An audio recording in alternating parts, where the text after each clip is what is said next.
Hey guys, and welcome back to TechGenie. This is the newest rumours on the new Google phone launching today. Let's get into the video.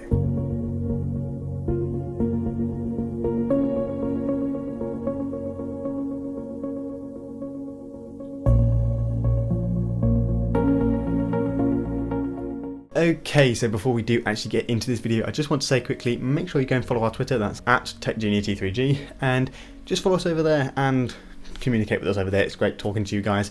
And also, if you want to support the channel, don't forget you can buy channel art as well. But let's get into this video. Okay, so obviously this is a little bit late to release this video. I did mean to release it a couple of days ago, but all of my footage got deleted, so I had to refilm it again, so I hope you can understand. Now, obviously, I'm sorry about the lighting as well. It's all outside and there's clouds and stuff and it's ruining my lighting. But obviously I don't have the phone to review and I don't actually own a Google Nexus phone, so I'm having to use my Samsung Galaxy S2 just to get some B-roll, so I hope you understand. Obviously it's got nothing to do with the video, I just wanted to get some shots to make it a bit more interesting for you guys. But let's get into the newest rumours of this phone. Okay, so first of all I wanted to quickly cover the sort of design of this thing. So it will be a nice premium metal build. Now the one thing that does stand out to me and lots of other people is the glass window at the back of the phone. Now this does look a little bit odd, but the same as what happened with the Google Nexus 6P, they had that weird camera thing where the camera was on, and that looked really weird in the rumours, but it turned out to look okay in the end. So hopefully this window isn't too much of a problem for many people. I know it could look a bit ugly for some people. I don't know why they didn't decide to go with a full glass back, but obviously there are reasons. So basically what this is going to allow is hopefully for NFC. For those of you who love NFC, it should allow for NFC and possibly wireless charging, although we'll have to wait and see whether that is true or not. Now obviously we're going to have things like Wi-Fi and also Bluetooth enabled in this device as well, just like every other smartphone, but that's probably the reason why they've got the glass window at the back to allow NFC. Okay, so the next few noticeable features about this phone is going to be the fingerprint reader at the back. Just like the last one, it had a fingerprint reader at the back, but also it will probably have a USB-C charging port at the bottom. It will also have dual stereo speakers at the bottom, no front-facing speakers. That seems to be disappearing from many phones lately. So other than the USB-C, it will also have a headphone jack.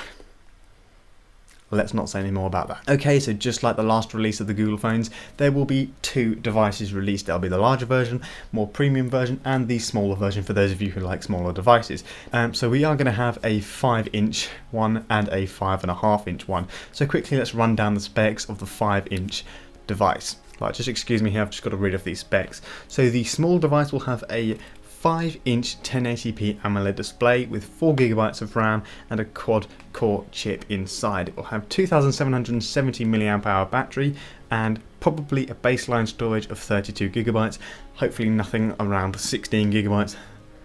That should just go. It will have a 12 megapixel rear facing camera and an 8 megapixel front facing camera for those awesome selfies. Now hopefully the 12 megapixel camera should be able to shoot 4K video just like every other 12 megapixel camera, and I guess we'll have to wait and see just how good that camera is. We'll also have the fingerprint reader at the back just like all the last phones they've made, and it will also have USB-C port at the bottom. Now for the larger phone we will have the 5.5-inch Quad HD AMOLED display. I'm pretty sure the same as what was in the Nexus 6P, so that is a brilliant display. We'll also have quad-core Qualcomm, and we will also have 4GB of RAM. So we're not going to be seeing 6GB of RAM, but hopefully 4GB of RAM should be sufficient. We will have 3450 mAh battery and also probably a basic size version of 32GB as well. And then with the same 12 megapixel camera rear facing and 8 megapixel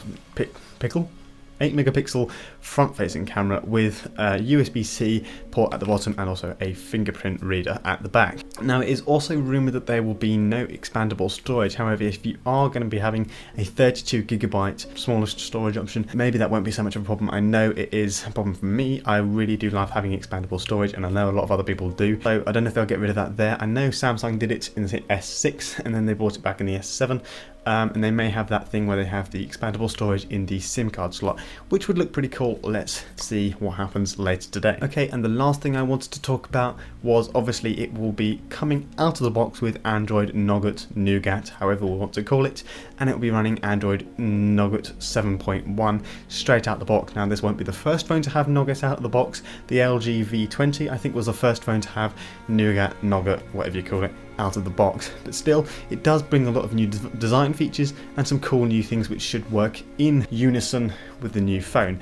Now we have the complete removal of the app drawer, so there's no, well, we don't have the removal of the app drawer, it's still there, but we don't have the little button at the bottom, which I think looks quite nice. You can make some cool minimal sort of home screen design layouts, which looks quite fun and cool, and all you do is swipe up from the bottom and you have your app drawer. Now again, I've just taken videos of Nougat Launcher on my phone, simply because I don't have the actual stock Nougat installed on a Nexus device.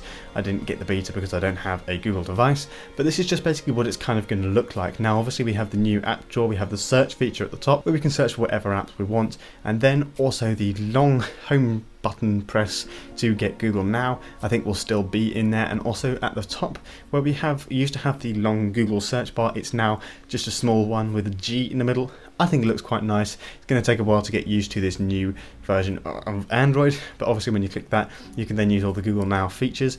It has the clock, but it doesn't seem to be a widget. You can't seem to click on it and then go into the clock, which is a little bit annoying, but maybe that will change in the future. Final thing with Nougat is that they have changed the folder layout and design. I think it looks pretty cool. Some people don't. Personally, I don't think it's a major big deal. It's just a folder. I mean, let's face it, it's not a big deal. But basically, it's just a sort of circle, and it shows you all the things in the folder. It looks quite nice in my opinion. Okay, so that is basically the newest roundup of rumours for the new Google device. Now, hopefully, I'll get this released before they actually do release it. Again, I'm sorry that this came out so late. I will try harder in the future. I'm sorry. But I'll see you in the next video, guys. There should be a video on Saturday or Sunday, so stick around for that. Also, if you did enjoy this video, don't forget to check out other videos on our channel. It'd be great to see you guys around, and we are almost going to hit 1,000 subscribers hopefully in the next week. So if you want a 1,000 subscriber special Q&A, leave any questions down below. I'll see you then. Live long and prosper.